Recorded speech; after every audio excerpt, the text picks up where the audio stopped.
নমস্কার, টেট আড্ডায় আপনাদেরকে স্বাগত।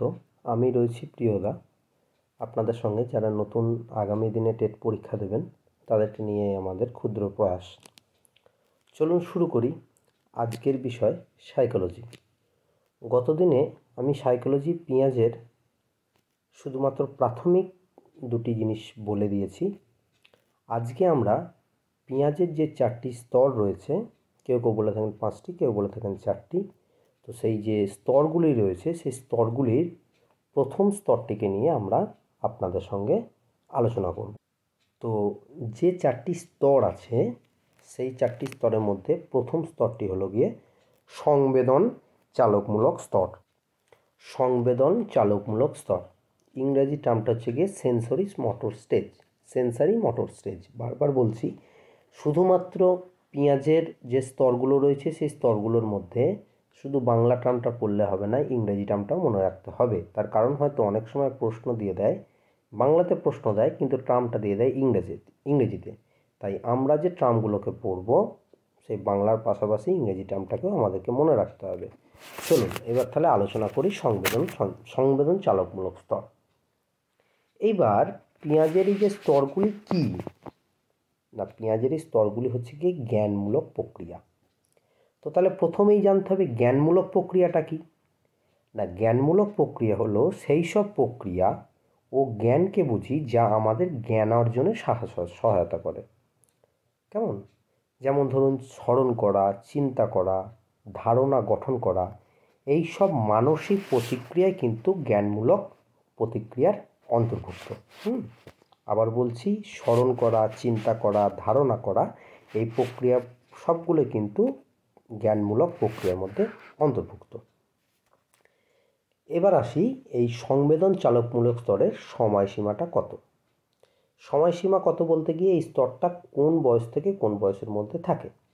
এই স্তরটা থাকে জন্মকাল থেকে 2 বছর। জন্মকাল থেকে 2 বছর।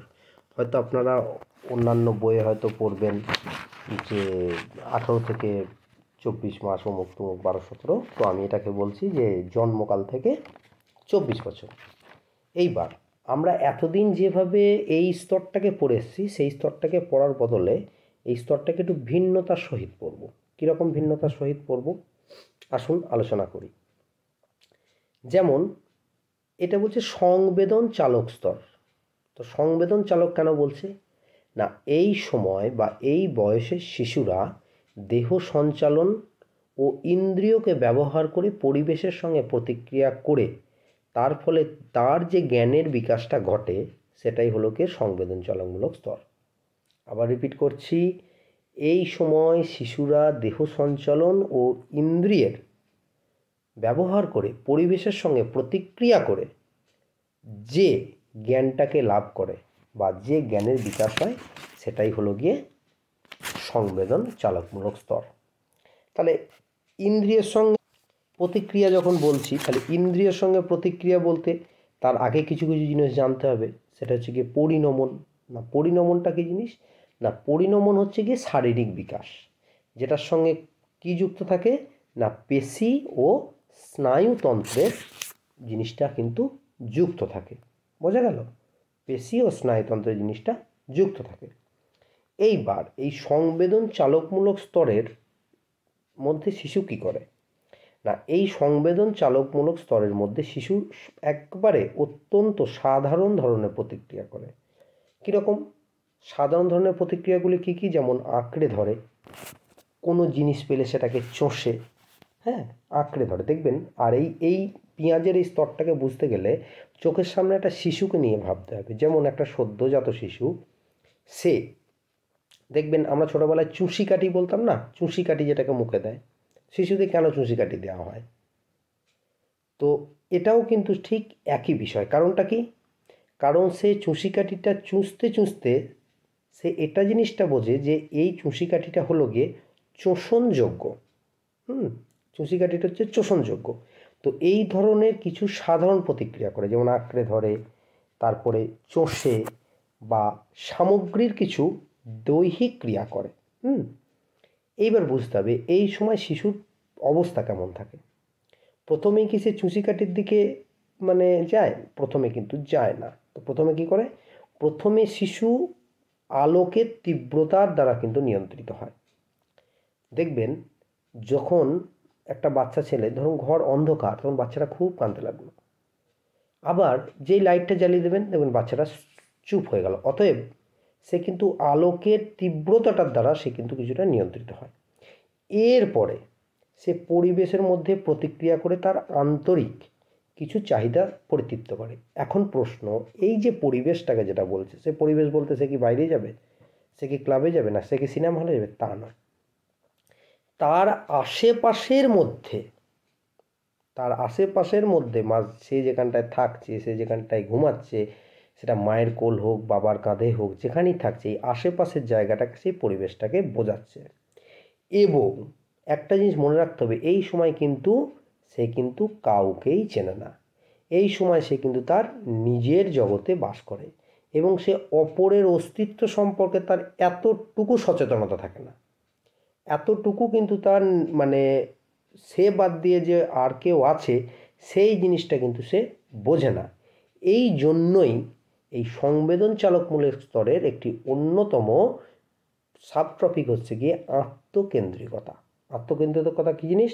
না, শিশু এই সময় শুধুমাত্র নিজের জগতে থাকে, বাইরের কোনো কিছু সে বোঝে না, অন্য কোনো কিছুকে নিয়ে সে কথাও বলে না, বা যে এটা ছাড়াও যে পৃথিবীতে বা সমাজে বাইরে কিছু অস্তিত্ব আছে সেটা কিন্তু সে একদম বুঝতে পারে না। কিন্তু এই স্তরটা শেষ হলে সে কিন্তু এর বাইরে যে অস্তিত্ব আছে সেই অস্তিত্ব সম্পর্কে বুঝতে পারে।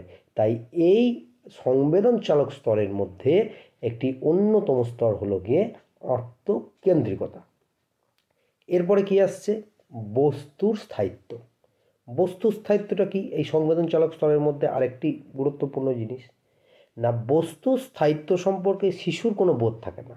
কীরকম? ধরুন বাড়িতে একটা বাচ্চা ছেলে আছে, তো বাচ্চা ছেলেটাকে দেখবেন, বাচ্চা ছেলেটা একটা জিনিস, ধরুন সাপোজ যাদের বাড়িতে বাচ্চা দেখবেন, সে এখন মোবাইলটা নেওয়ার জন্য সে খুব কান্নাকাটি করছে, কিন্তু বেশিরভাগই যেটা বাড়িতে করে থাকে, মোবাইলটাকে নিয়ে হুশ যা নেই, তখন শিশুটা কী ভেবে নেয়, তাহলে হয়তো সত্যিই নেই। এই যে জিনিসটা আমরা করি, ভালো করে বিষয়টাকে লক্ষ্য করুন। একটা বাচ্চা ছেলে যখন মোবাইল নেওয়ার জন্য কাঁদে, তার মোবাইলটা কোনো রকমে তার কাছ থেকে কেটে নিয়ে যেই বলি হুশ আর তো নেই, তখন সে ভাবে যে এই বস্তুটি হয়তো আর তার কাছে নেই, বা সত্যিই বস্তুটি হয়তো হারিয়ে গেছে। অর্থাৎ কোনো বস্তু বা কোনো ব্যক্তিকে শিশুর নিকট থেকে দূরে সরিয়ে নিয়ে গেলে শিশু তখন মনে করে সেই বস্তু বা সেই ব্যক্তির আর কোনো কিন্তু স্থায়িত্ব কিন্তু নেই। এই জন্য পিঁয়াজে এই বিষয়কে মানে এই সময়টাকে বস্তুর স্থায়িত্ব সম্পর্কে শিশুদের চেতনার অভাব বলেছেন। তাহলে যদি প্রশ্ন আসে যে কোন স্তরে শিশুদের স্থায়িত্ব চেতনার অভাব লক্ষ্য করেছেন, তাহলে অবশ্যই স্তরটি হবে সংবেদন চালকমূলক স্তর। কেমন? এইবার চলে আসুন, এই সংবেদন চালকমূলক স্তরের শিক্ষাগত তাৎপর্য কী হতে পারে। কীরকম বলি, এই সময় সে বিভিন্ন ধরনের আকৃতি সে জানবে, কিন্তু সে আকৃতিটা জানবে কী করে? খেলনার মাধ্যমে জানবে। তারপরে কীরকম, কোন জিনিসটা শক্ত, কোন জিনিসটা নরম। যেমন একটা টেডি বিয়ার যদি একটা শিশুকে দেওয়া হয়, তাহলে শিশুটা অবশ্যই বুঝতে পারবে যে টেডি বিয়ারটা নরম। কিন্তু যদি একটা প্লাস্টিকের বল দেওয়া হয় শক্ত, তাহলে সে বুঝতে পারবে এটা শক্ত। তারপরে যেমন ত্রিভুজ, চতুর্ভুজ, বৃত্ত, এইগুলি সম্পর্কে তার স্থান জন্মাবে। কিন্তু একটা জিনিস মনে রাখতে হবে, ত্রিভুজ মানে যা তিনটি বাহু সমান, এই জিনিসটা কিন্তু সে বুঝছে না। কিন্তু এই জিনিসটা দেখতে যে তিন কোণা, এই জিনিসটা সে কিন্তু বুঝছে। অতএব এই স্তরে শিশুদের শিক্ষাগত যোগ্যতাটা ঠিক এভাবেই কিন্তু হয়। কিন্তু এই স্তরের আরেকটি ভাইটাল পার্ট কিন্তু আছে। সেই ভাইটাল পার্টটা কি?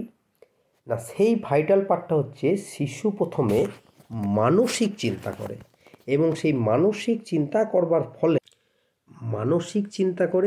এবং মানসিক চিন্তাটি বা মানসিক পর্যায়ের যে সমস্যাটা হয় সেই সমাধানটাকে করে পরবর্তীকালে পরিবেশের প্রতিক্রিয়া করে। কেমন সেটা? আসুন একটা উদাহরণ দিয়ে বুঝিয়ে দিই। যেমন দেখবেন, যেটা পিঁয়াজেই লক্ষ্য করেছে, দেখছে যে একটি 16 মাস বয়সী একটি শিশুকে একটি দেশলাই কাঠির বাক্স খুলবে বলে সে অনেকক্ষণ প্রচেষ্টা করছে। তো সে যখন খোলার চেষ্টা করছে তো দেখছে কি যে দেশলাই কাঠির যে বাক্সের যে মুখটা আছে সেই মুখটার ফাঁকটা এতটাই ছোট যে তার কিন্তু একটা আঙুল কিন্তু ঢোকাতে পারছে না। এবার দেশলাই কাঠিটা যদি বাক্সটা না খুলে তো কাঠিটা কী করে বার করবে? তখন পেঁয়াজে লক্ষ্য করছে যে শিশুটা দেখছে ওই দেশলাই কাঠির যে মুখটা আছে মুখটা কতটা ফাঁক রয়েছে, সেই যতটুকু ফাঁক রয়েছে সেই জিনিসটাকে শিশু লক্ষ্য করছে এবং লক্ষ্য করবার ফলে তাহলে তার কি হচ্ছে, তার একটা মানসিক চিন্তা হচ্ছে। তো সেই মানসিক চিন্তাটা হবার পরে সেই জিনিসটাকে সে কীভাবে বাস্তবে করছে না, দেখুন ওই যে দেশলাই কাঠির মুখের ফাঁকটা রয়েছে সেই ফাঁকটাকে ফাঁক করবার জন্য মানে তার তো আঙুলটাকে ঢোকাতে হবে, আঙুলটা না ঢোকালে তো বেরোবে না। তো সে আস্তে আস্তে নিজের মুখটাকে ফাঁক করছে এবং নিজের মুখটাকে ফাঁক করে সে তার আঙুলটিকে যথাসম্ভাব্য সেখান থেকে ঢোকাচ্ছে এবং ঢুকিয়ে সেখান থেকে কিন্তু বার করছে। অর্থাৎ এখানে দেখুন এখান দ্বারা মানসিক সমস্যাটা কী বা মানসিক চিন্তাটা কী করছে, মানসিক চিন্তা করে মানসিক সমস্যার সমাধানটা কীভাবে করছে, প্রথমে দেখে নিল যে দেশলাই কাঠির বাক্সটা মুখটা কতটা ছোট আছে, সেটাকে দেখলো। সেইটাকে দেখার পরে সে আস্তে আস্তে আস্তে আস্তে আস্তে আস্তে নিজের মুখটাকে ফাঁক করছে, নিজের মুখটাকে ফাঁক করার সাথে সাথে মুখটাকেও ফাঁক করছে প্লাস তার আঙুলটাকেও কিন্তু সজোরে সেই দেশলাই কাঠির যে মুখটা আছে সেই মুখটার মধ্যে ঢোকাচ্ছে এবং সর্বশেষে পেঁয়াজে এটাই লক্ষ্য করলেন যে ওই দেশলাই কাঠির মুখটা কিন্তু শিশুটা কিন্তু বার করে ফেলেছে। অর্থাৎ বাক্সটিকে ফাঁক করে সে কিন্তু আস্তে করে দেশলাই কাঠিটাকে কিন্তু বার করে ফেলছে। এই যে চিন্তাটা বা এই যে চিন্তাধারাটা শিশু কিন্তু সম্পূর্ণ নিজের জগতের মধ্যে থাকছে। সেই জন্য বারবার বলছি এই স্তরের মধ্যে সবথেকে যেটা ভাইটাল সেটা হচ্ছে আত্মকেন্দ্রিকতা। সব শেষে বলি এই স্তরটার বোঝার জন্য এক কথায় যেটা বলা হয়, শিশু নিজের মধ্যে থেকে যতটুকু কাজ করে এবং অপরের সাহায্য ছাড়া, ভালো করে জায়গাটা শুনুন, অপরের সাহায্য ছাড়া নিজের দৈহিক শক্তিকে দিয়ে এবং নিজের জগতের মধ্যে থেকে সে যতটুকু জ্ঞান লাভ করে এই স্তরের মাধ্যমে এই স্তরের মাধ্যমে নিজের মধ্যে থেকে নিজের যতটুকু দৈহিক ক্ষমতা থাকে সেই দৈহিক ক্ষমতাটাকে সে কাজে লাগিয়ে সে নিজের প্রজ্ঞা বা নিজের জ্ঞানটাকে বাড়ায়। সেই জন্য এই স্তরের নাম হলো গিয়ে সংবেদন চালকমূলক স্তর। ঠিক আছে, এইখান থেকে কি কি প্রশ্ন আসতে পারে দু একটা কথা বলে দিই, জানি ভিডিওটা বড় হয়ে যাচ্ছে কিন্তু কিছু করার নেই। সেটা হচ্ছে গিয়ে প্রথম দিতে পারে সংবেদন চালকমূলক স্তরের বয়সটা দিতে পারে। তারপরে ধরুন একটা উদাহরণ দিয়ে দিল, কোনো কিছু একটা প্রসঙ্গ টেনে একটা উদাহরণ দিয়ে দিল যে কোন সময় শিশু কোন স্তরে শিশু অন্যদের সম্পর্কে কোনো সচেতনতা থাকে না, এটা দিয়ে দিতে পারে। বা কোন স্তরকে পেঁয়াজে বস্তুর স্থায়িত্ব সম্পর্কে চেতনার অভাব বলেছেন, দিতে পারে। কোন স্তরে শিশু শক্ত ও নরম এই ধরনের জিনিসটাকে বলেছেন। ঠিক আছে, এই সব ধরনের কিছু কিছু প্রশ্ন কিন্তু দিতে পারে। তো যাই হোক, আশা রাখছি আপনাদের কাছে আমি যতটা পারলাম বোঝালাম। বাকিটা আপনাদের কাছে যা যা বই বলেছি বইয়ের মধ্যে থেকে একটু পড়বেন। যদি কারো কিছু বুঝতে অসুবিধা হয় অবশ্যই কমেন্ট বক্সের মাধ্যমে জানাবেন। আরেকটা জিনিস, আমি একটা ছক দিয়ে দিচ্ছি, দেখবেন আমাদের যে বইগুলি রয়েছে সেই বইগুলোকে 2 বছর থেকে মানে জন্মের পর থেকে 2 বছর পর্যন্ত বলে ছেড়ে দিয়েছে, কিন্তু কোন সময়টা, যেমন জন্ম থেকে 1 মাস তাৎক্ষণিক ক্রিয়ার পর্যায়, 1 মাস থেকে 4 মাস প্রাথমিক আবর্ত ক্রিয়ার পর্যায়, এরকম বলে একটা ছক আছে। এই ছকটাকে আমি আপনাদেরকে দিয়ে দিচ্ছি, যে ছকটাকে করেছিল ইনহেল্ডার এবং পেঁয়াজে উভয়ই 6টা স্তরে তারা ভাগ করে দিয়েছে। সেই স্তরটাকে আমি ছবির মাধ্যমে আপনাদেরকে দিয়ে দিচ্ছি, আপনারা পড়ুন, আপনাদের কাছে যা বই আছে বুঝুন। তারপরে যদি এই বিষয়ে কোনো প্রশ্ন থাকে আমাকে অবশ্যই কমেন্ট বক্সে জানাবেন। আর ভিডিওটা বড় হওয়ার জন্য ক্ষমা চাইছি, কিন্তু একটু বোঝানোর জন্য এটাকে করতেই হবে। আগামী দিনে আমি দ্বিতীয় স্তরটিকে নিয়ে বলবো, দ্বিতীয় স্তরটিকে নিয়ে বলবো, তারপরে টোটালি পেঁয়াজকে নিয়ে আমি একটা প্রশ্ন আপনাদের সামনে পুরো তুলে ধরবো। ততক্ষণের জন্য ভালো থাকবেন। আলবিদা।